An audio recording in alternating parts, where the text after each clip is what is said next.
Hello everyone, thanks for tuning in. Please don't forget to like this video and subscribe to our channel so you stay updated when we bring you breaking stories from around Nigeria.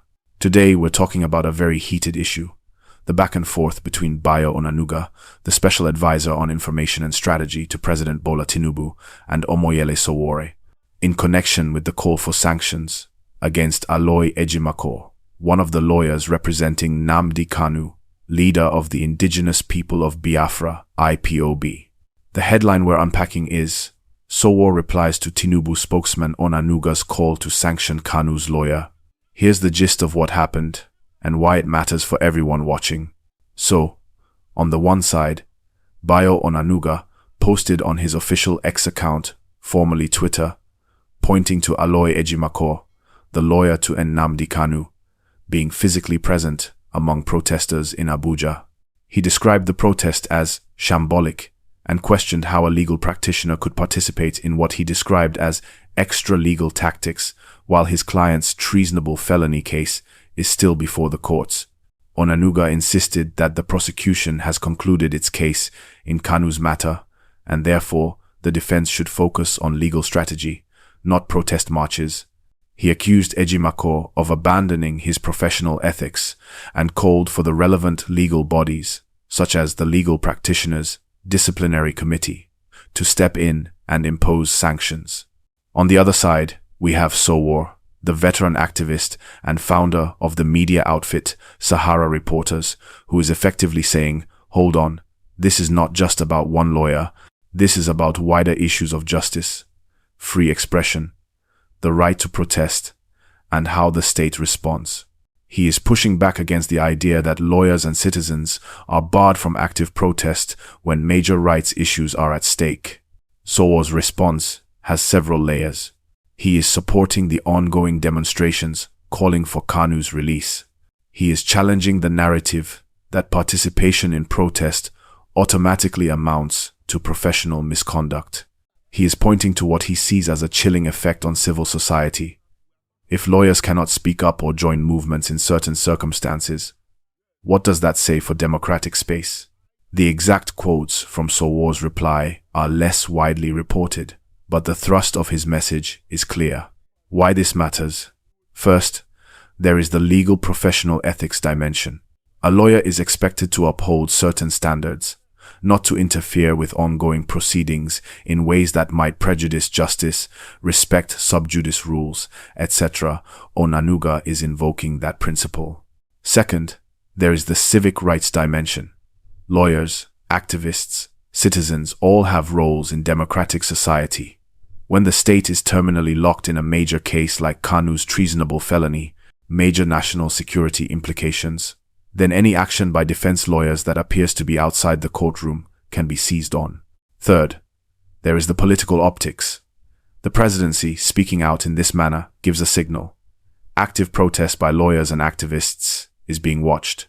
For many Nigerians who follow these developments, the question is the government trying to restrict protest, or is the government legitimately defending the integrity of legal processes? And fourth, there is the human rights dimension.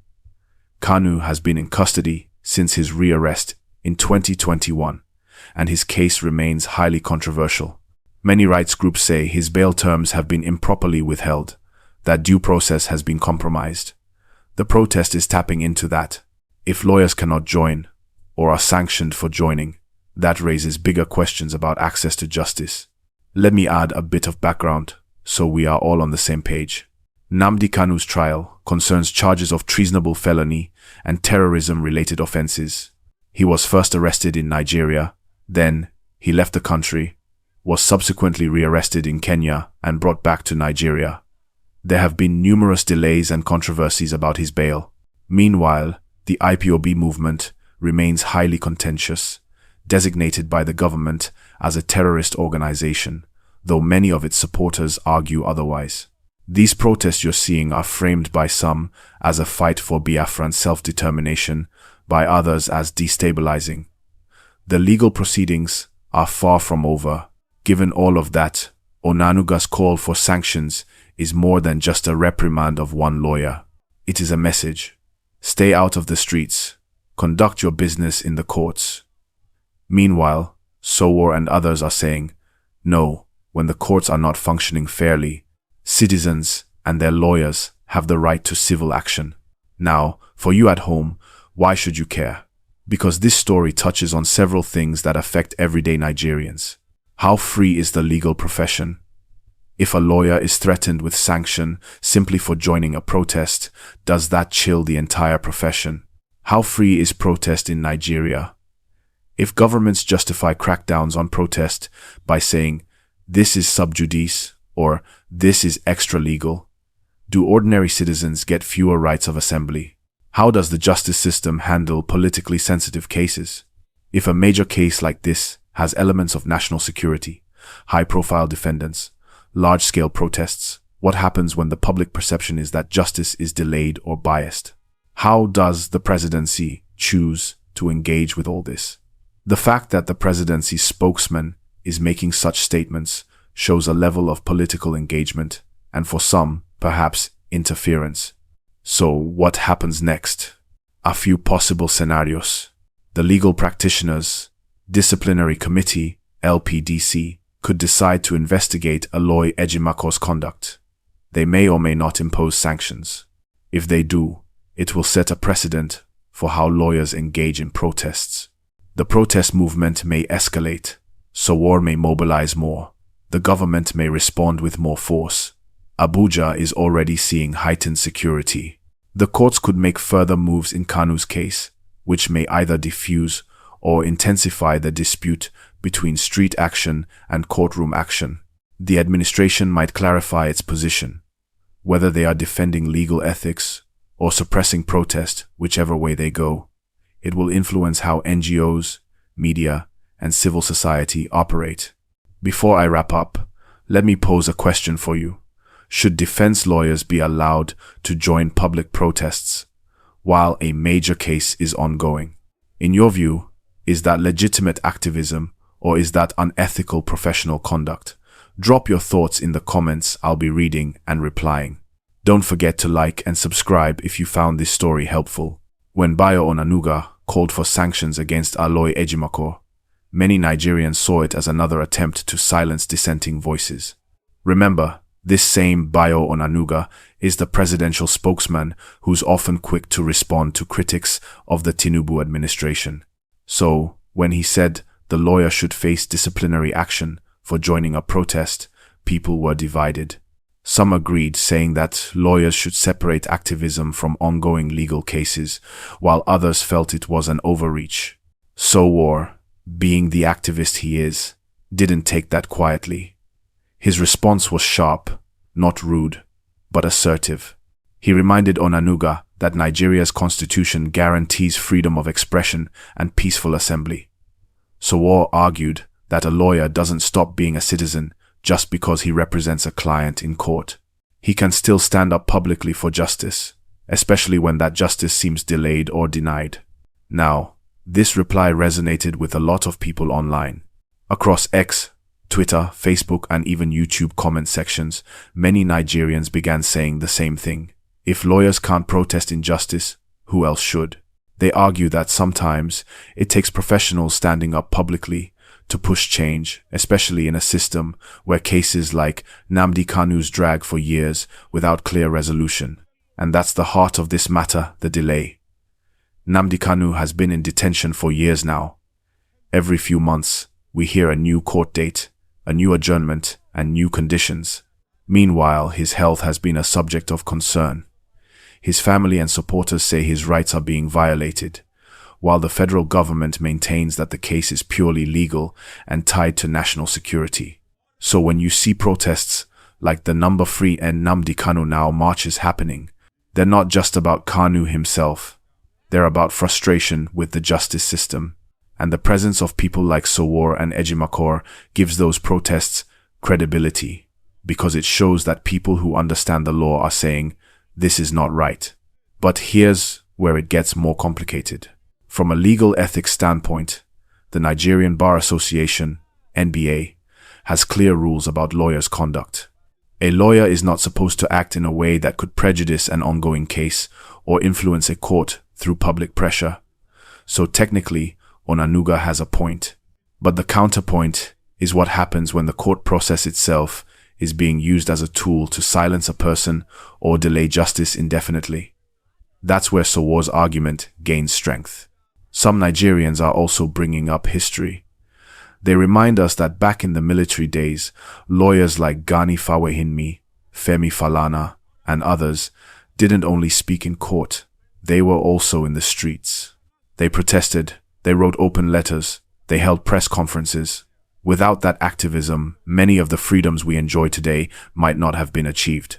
So the question remains, should activism stop at the courtroom door? Now, let's also look at this politically. Sowore and Onanuga are not just random individuals. They represent two very different visions of Nigeria. Onanuga represents establishment power, a government trying to maintain control and shape narratives. Sowore represents grassroots activism, a citizen's voice challenging authority. And this clash between them has become symbolic of what's happening in the country today. Young people demanding more transparency, while the political class defends the system as it is. Interestingly, Sowore's media platform, Sahara Reporters, has been one of the few consistently covering the detention of Nnamdi Kanu without fear. So when Onanuga says the lawyer should be sanctioned, and Sowore fires back, it's also a kind of media versus government battle. It's about control of the story. Who defines what's ethical, the government or the public? Let's be honest, many Nigerians are tired of government spokesmen talking down to citizens who are just asking questions. That's why this story blew up. People feel that when officials like Onanuga make these statements, it sounds like intimidation, and that's what Sowore was pushing back against. But there's something else we can't ignore: the timing. This exchange happened at a time when tensions around Kanu's case are already high. Supporters of IPOB are getting restless. The courts are under pressure. Security agencies are alert. So Onanuga's comments could either calm or inflame the situation, depending on how people interpret them. Right now, the mood online is mixed. Some Nigerians say Sowore should focus on his own activism and not get too entangled in Kanu's matter, while others are praising him for speaking out. But one thing is certain, this debate has once again put the spotlight on how Nigeria handles dissent. And that's the key issue here. Dissent. How does the Nigerian government react when citizens disagree publicly? Do they engage in dialogue, or do they label critics as unpatriotic or anti-government? Because if every lawyer, journalist, or activist is threatened for speaking up, then democracy becomes weaker, not stronger. Let's be real, we've seen it before. Journalists have been detained, protesters dispersed, even peaceful campaigns monitored closely. Nigerians know this pattern. And that's why many are paying attention to this Sowore-Onanuga exchange. It's not just talk, it's a sign of what's coming next. Now, as we continue watching this story, one thing remains clear. The Nnamdi Kanu issue is far from over. His lawyers will keep pushing, his supporters will keep protesting, and the government will keep trying to manage the fallout. What happens next may define how Nigeria balances justice and security in the coming months. So as you listen to this, I want to hear your thoughts. Do you think Bayo Onanuga was right to call for sanctions against Kanu's lawyer? Or do you agree with Sowore that activism should never be silenced, no matter who it offends? Tell me in the comment section. And please, don't forget to like this video, share it, and subscribe. That's how you help us keep bringing you unbiased, engaging stories straight from Nigeria.